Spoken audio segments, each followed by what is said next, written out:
As the local government elections approach in Jamaica, scheduled for February 26, not everybody is so excited about voting and electing their representatives. So joining us this morning, communication strategist, that cannot be right, strategist Roger Danvers, and economist and social commentator Sandre Roden. Gentlemen, good morning. Good morning. Good morning. You are representatives of which gen?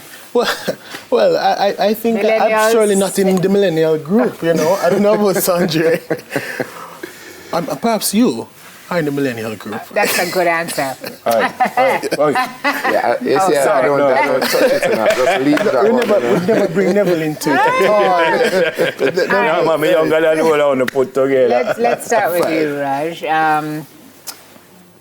First of all, let's not even talk about local government elections yet. Just about the political electorate generally. Are you vested?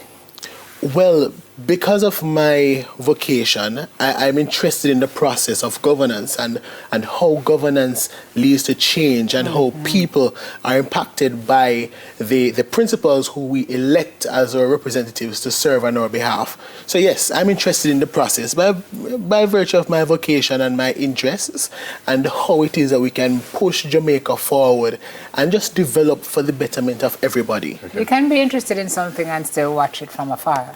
Right. Are you interested and vested to the point where you will vote?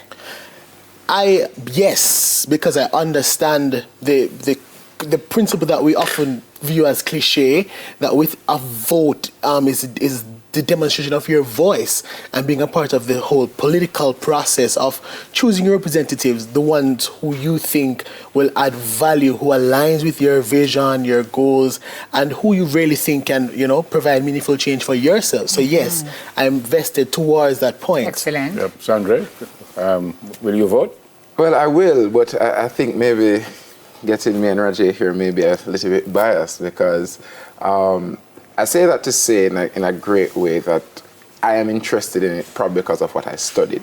So there is that bias that exists that when you have young people that would have now been exposed to what it is, the meaning of what politics should be, not necessarily what exists, but what it should be and what it can do and what it can achieve. And how have you done that for the folks who are watching? Contextualize right, through what I've studied international relations and economics. Okay. So, when you look at economics, it's something that really comes from a government level and a private sector level. So at the end of the day, you still have that deep interest in it. And based on that, you want to be a part of that process to see how you can help it be better. So you're going to want to know who your Minister of Finance is. Right, Sim and I had a discussion, well, not a discussion, but we were chatting about if you don't vote, shut up about.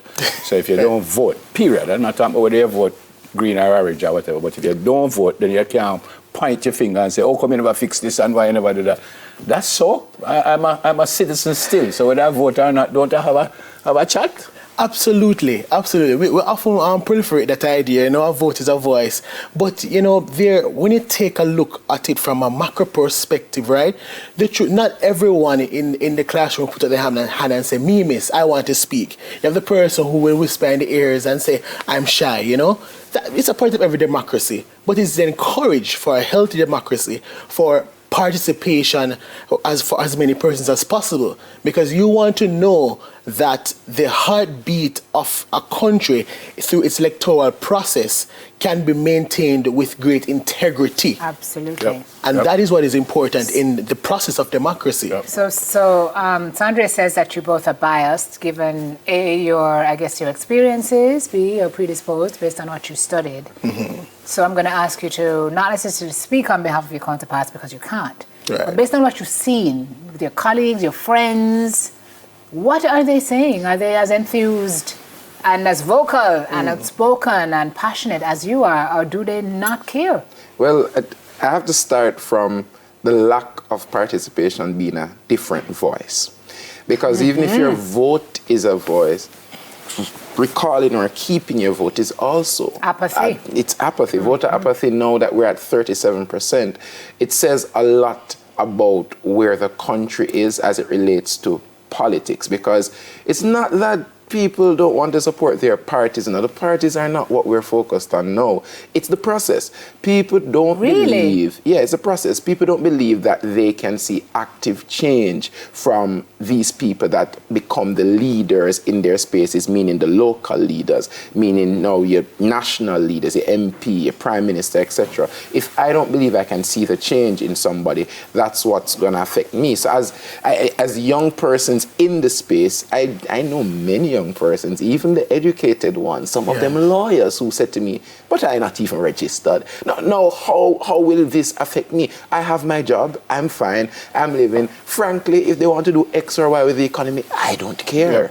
Raj, I don't know if the 30% is any different than it was the last election or the election before or the election before. I don't know if it's any different in another country.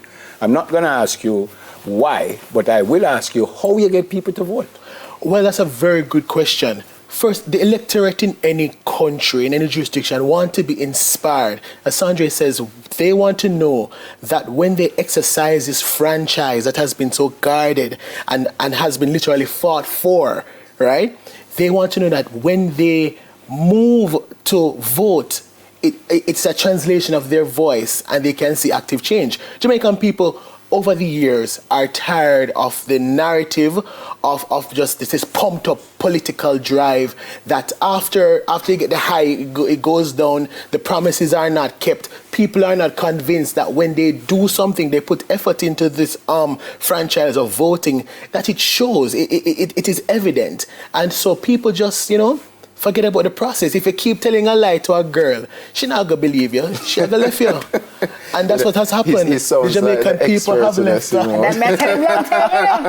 The people are gonna left you. The people are gonna left you. So that's the process though. So if you had to speak to your political leaders, Sandra, what would you say to them? Local government elections coming up, big one, loading. What do you say to them to try to, I don't know if it's convert, influence, just speak to your colleagues who are saying, we don't interest, we don't care. What do you tell them? Well, to activate change, there needs to be real, meaningful action. The true job of parliamentarians are looking at legislation. Over the years, it is a job that they have missed sometimes because they focus on other high-level things. To engage younger people, the focus now has to be on how do we transform this job market with unemployment rate being, I think they said 4.2%. But what does it translate to somebody who graduates from university with a degree that ends up going to a BPO? And they said, listen, I studied communications, by right, there should be some communication agency. I have student loans, I may have to now go rent. Now, looking at the housing market, how do we help these young people to ensure that they have access to this? Because now, our apartment is going for $30 million. Like, they have to look at those real things. How does the macroeconomic stability affect these individuals at that space? We're almost out of time. Raj, final question from me. How important is local government elections national elections? In other words, whoever wins this local government, everybody else, them is the next government, or not necessarily? Well, this one is quite consequential, obviously. It will give a mandate to either political parties, in our instance, the JLP, the PNP. Momentum will come from one, a Brookfoot effect will come from another. And so this one is very consequential. I mean, a lot of political artillery will be put behind this election because the stakes are high. The government must know that it has the confidence of the people. The opposition must know that it has the confidence of the people to move forward in our healthy democrahy. Excellent. It's amazing. I'm so impressed with you both as young people.